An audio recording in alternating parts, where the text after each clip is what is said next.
Are we throwing away these Come on, expensive sit down, utensils? Cliff. Push it up again. That. All you have to do, honey, is Saving. raise up the handles and pull it up We're towards you. throwing. That's a boy. Okay, wait, Brian, I'm really pleased. There we go. Get them because I don't know one from the other. Unless you look at their hair, then you know the difference. Come on, Grandma, tell us the poem. Beautiful waters so peacefully lying over the valley where once was my home.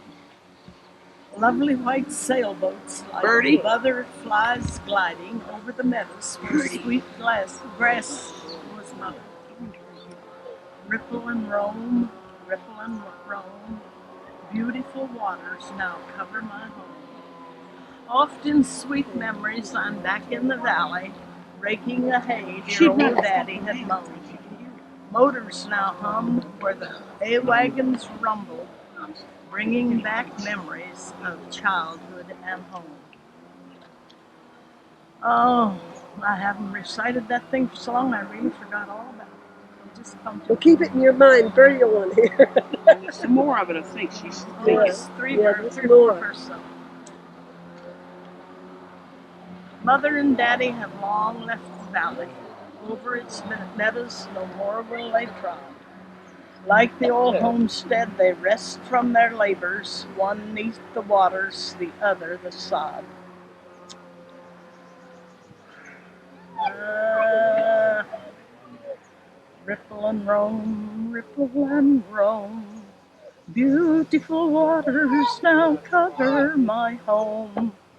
Ripple and roam, ripple and roam.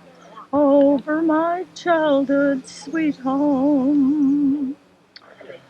Often softly the moon shines tonight o'er the waters, as on its banks I sit pining to be a child again back in the valley, roaming the meadows so happy and free.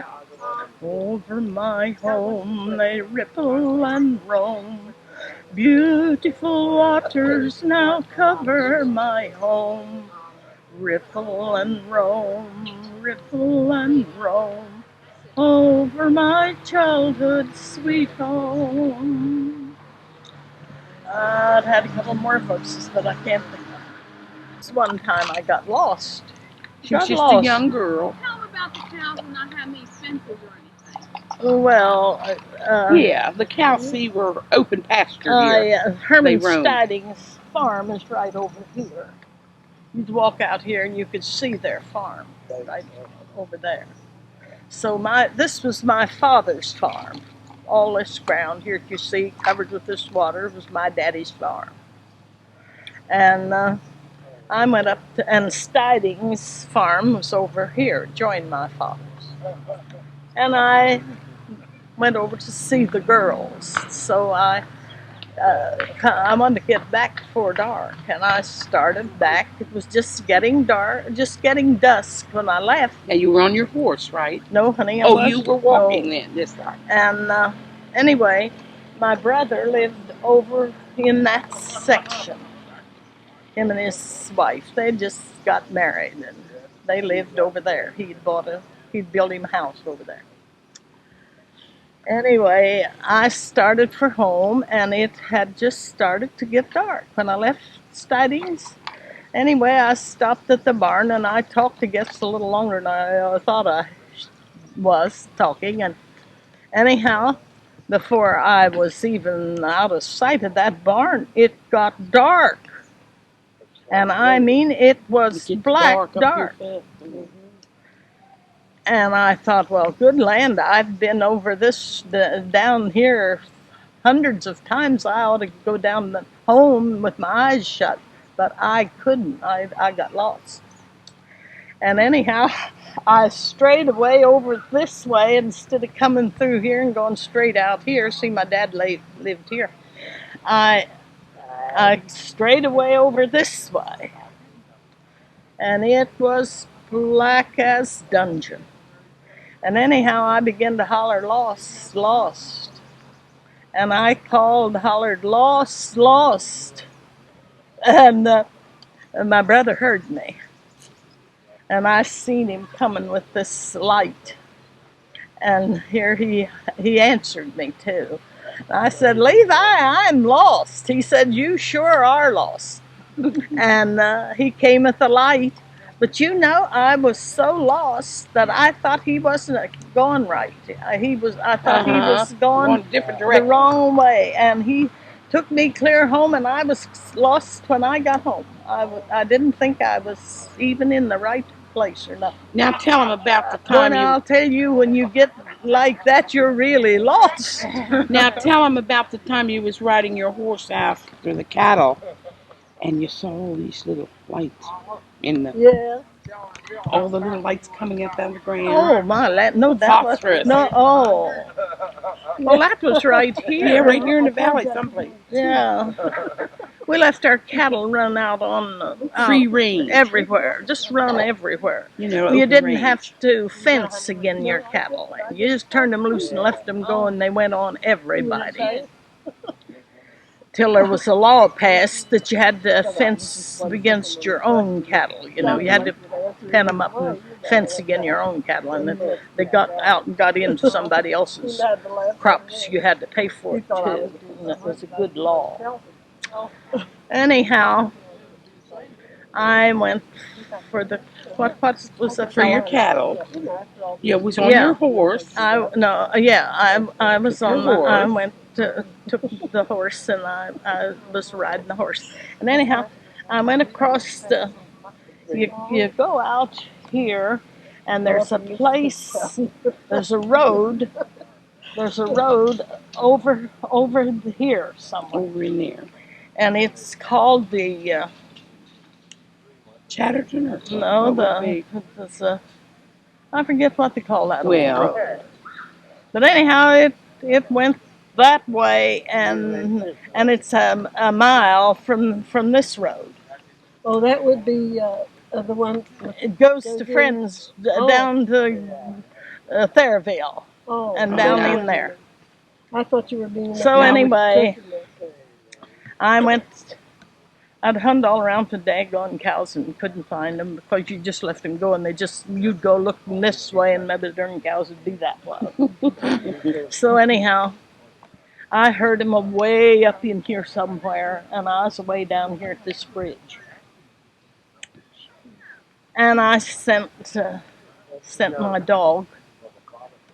I sent my dog across. I had an old dog, old Carlo, and I sent the dog way across the creek. I had a great big creek that I couldn't cross, and I sent the dog over, and the dog took the cow, went over across there and got the cows. Found the cows. And he took them across the creek and clear crossed out through here and up by Stidings. And then I just turned around and went home. But as I went along, I'd holler, "Take 'em home, Carlo, take 'em home." And when I got out to where I could see the road way over there, half a mile or more from me, there went old Carlo with my cows, taking them in the lane. Boy, now wasn't that some dog? Now how about the lights? That's what I wanted. Oh yes, that's what I see. Yeah. Well, anyway, that night, I crossed this big long bridge. It's called the Long Bridge, and it's a lot of slabs, and it'll wet in the water before you really come to the creek part. And then there was a bridge, and then more slabs. So anyway, I went across that with my horse, and I seen the cows way over in the field, way over below Corn Brope's. You know where that was? Yeah, way over in there. And I wouldn't cross that because it's getting dark, and I was afraid I'd snag my horse. So I tied the old horse down at the bridge, in the kind of like in the edge of the woods. Tied my horse, and I walked up through there. That's when I sent my dog out after him and told him to take him home. So good Lord, then I come back to the bridge, couldn't find my horse. So darn dark, couldn't find my horse. All right, now is this Oh, when and you? I was a bawling, and I called her, and she was right by me, and she nickered. I'd have been hunting her yet. Now, is that when you saw your little lights? Oh yeah, and when that's what she wanted me to tell. Yeah. But anyway, when I went up in that swampy-like place, these little lights was popping off all over that glade. Now, did you ever hear that? I've told that to people, and they make me a liar. It The was same thing was phosphorus. in the bottom down there below our house out at Yeah, it was Greenville. Have you phosphorus. seen it? Mm-hmm. Well, I'm glad I'm telling it to someone that's seen it. And something else, when it would be It's kind of Damp. damp like. Many a night Grace has got up and come downstairs and says, Mommy, Oh, I did you see a hear ghost that? down in there. And here it was, just Yeah. like, It's Did you hear that? well, Birdie said They just, Grandma, they just had on the news where a bunch of Boy Scouts were out camping, and they were, out there in the woods one night, and they saw all these lights, and they thought the Martians had landed. yeah. And they said scared them all out, and they went out and they got somebody, and they came back and they said it was the phosphorus. That was going on. Phosphorus. Phosphire. That's Well, what they sure, call that it. was the funniest thing. I'd try to touch one here, and it'd be there, and it'd be all over the They place. pop. But it didn't scare me. It didn't You knew scare it me was at all. something in the Did it ground. fascinate you? I know it wasn't spooks or ghosts or anything like that because it just didn't scare me for some reason. You It got didn't. ants on you? Grandma, Huh? Grandma, you ought to tell them what you told me today about the first day you met Luther. Oh, that was nothing. That was just love at first sight. How old was your mama?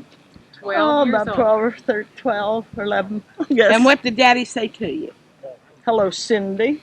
He called her Cindy, and her name was great. Called me Cindy. Well, now tell him why. Go ahead and tell that story. That's a he'd good come story. from McHenry up here.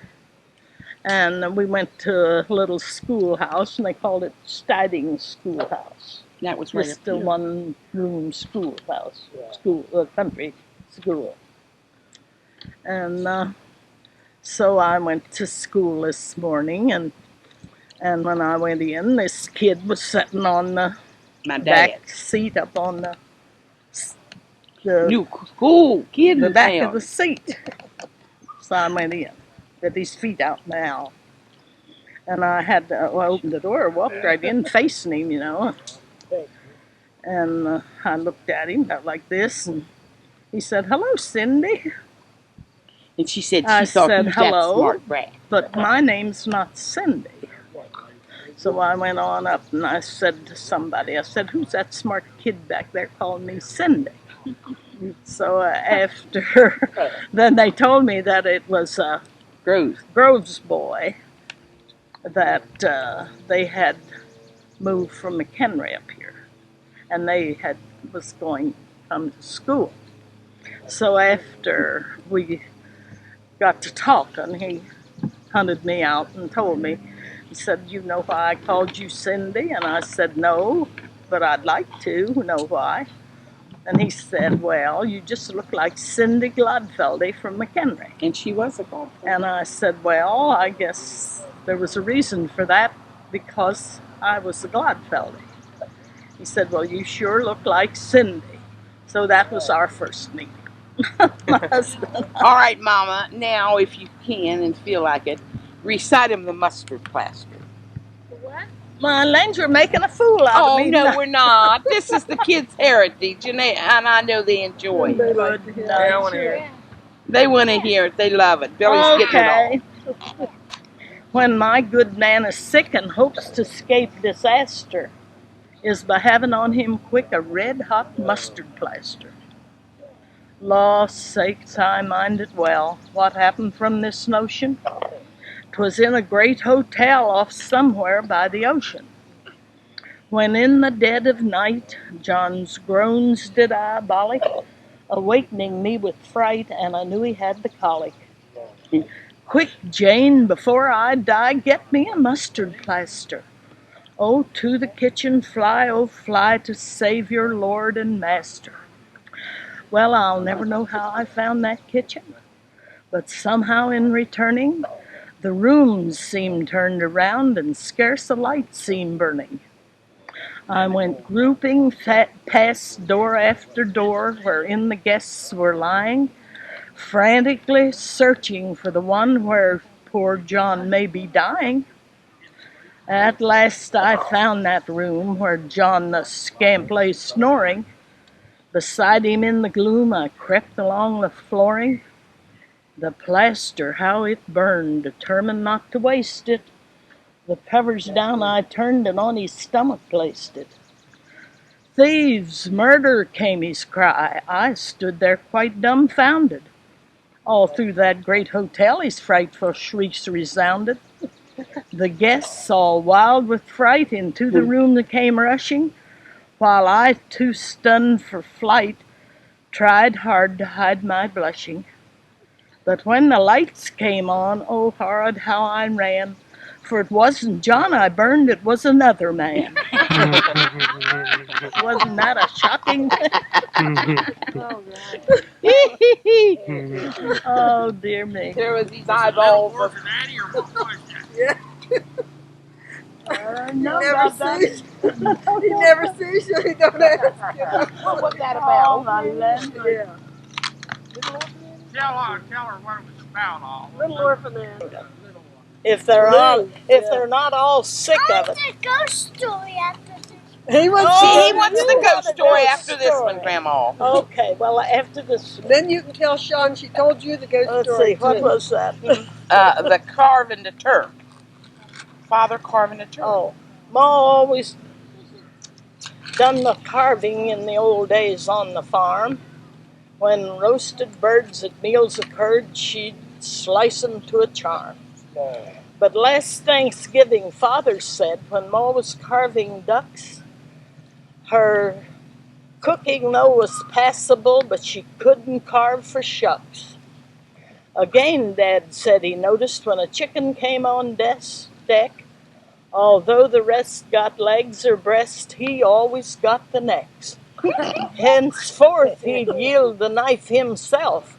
So now I'll go to work. Events I'll trace tell what took place when Father carved the turk.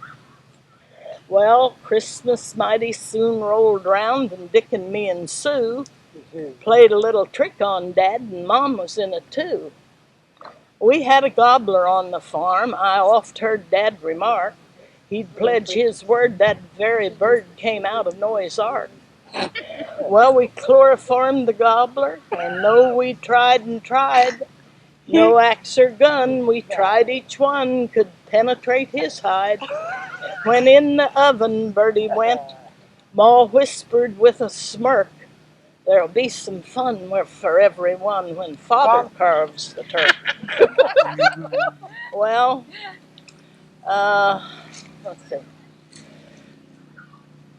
'Twas Christmas Day, the table, that's when Father carves the turk. Well, we could. Now I'm going to forget it. It'll When come Father to carves the turk. Well, we chloroformed the turkey and no, he stayed his hide. One more whispered with a smirk, there'll be some fun for everyone when Father carved the turk. Well, its breast he jabbed, his neck he stabbed, and give it such a slap. It went swish right off the dish and flopped in Sal Smith's lap. 'Twas soon put back again, oh, things were going some, when Dad's knife slipped and off it whipped the top of Father's thumb. Well, he walked the floor and ripped and tore, and while the Reverend, he walked the floor and ripped and tore, while the Reverend Joseph Burke begged heaven in prayer our lives to spare while Father carved the turkey. I'm leaving out a lot of Yeah, it. something about the tie and the mashed potatoes flew. Well, we gathered up the old Mother Tired the Turk. Oh, it's so funny. 'Twas off the floor and ripped and tore. Well, I don't know. I haven't said it for so long. Mother Tired the Turk. Well, don't worry about And it. ripped and tore. And gave it such a slut.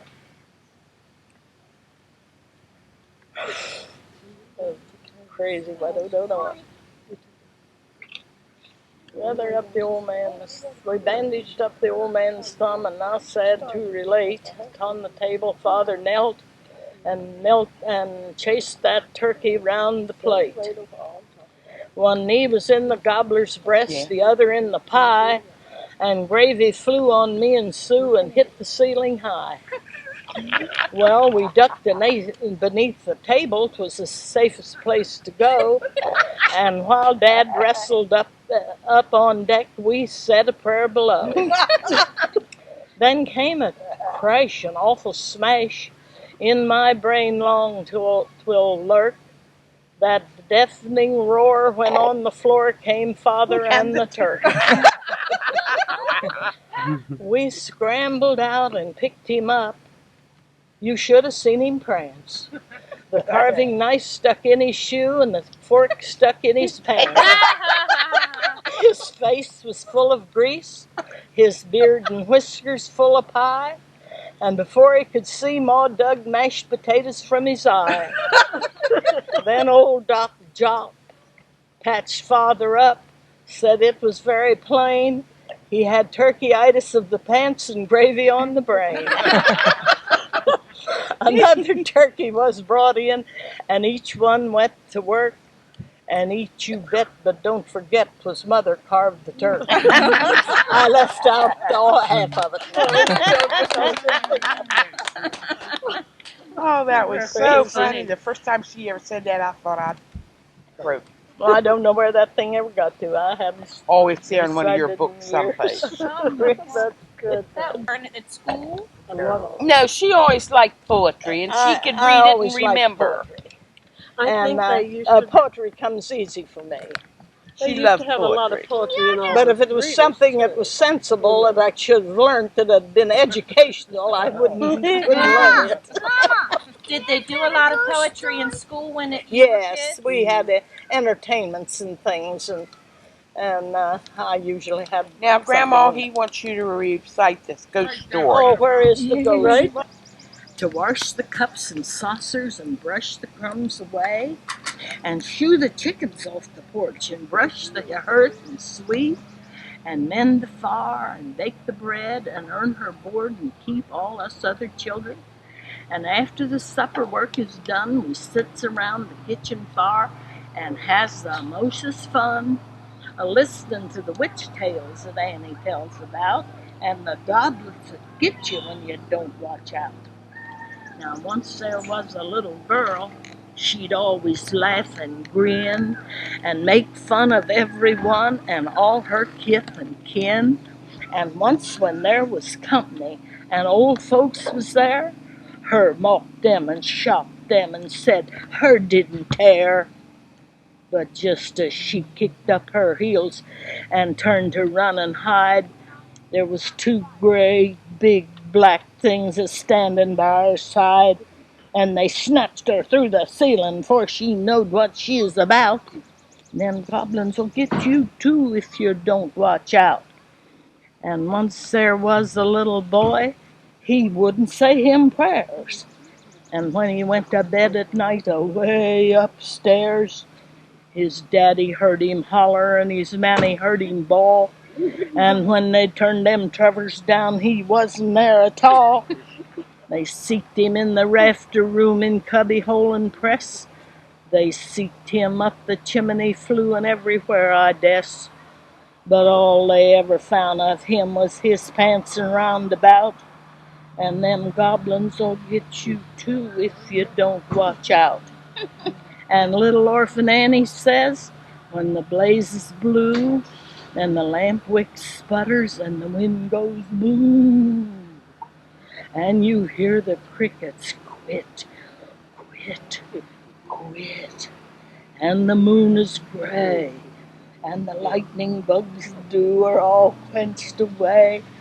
You'd better mind your parents and your teacher fond and dear, and cherish them that love you, and dry the orphan's tear, and help the poor and needy ones that cluster all about, or them goblins will ditch you too if you don't watch out. That was good, wasn't it, Carl? That's the one Sean liked. Anytime she told you. Oh, goodness sakes. Grandma and her poetry.